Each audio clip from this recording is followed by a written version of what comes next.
På loftet sidder Rocky med sin risengrød, fordi han er i en nød.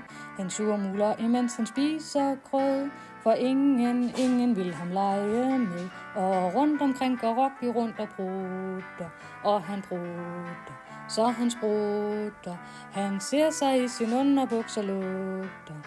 Føj for pokker sikken stank. Rocky er en sur lille nissemand, uden forstand, ja det er han.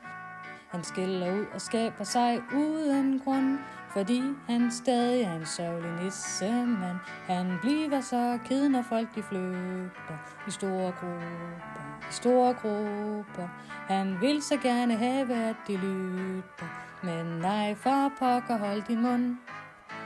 På TikTok er der ingen julesne, det er derfor vi har brokkeri. De skaber sig og skriger som en lille pige, det er derfor de vil have julegokkeri. Og nisserne på TikTok ønsker julesokker til en julegokker. De skynder sig at hente julesokker, og de gokker hele julen lang. Krillefar er et lille julesvin, og helt til grin, Han misbruger sin lille mor dagen lang, med sin stang, imens han bærer på lille Lassemand. Og Daniela er en lille prinsesse, eller kometesse. Hun vil så gerne have en boosterpakke, med Pokémon og dagen lang.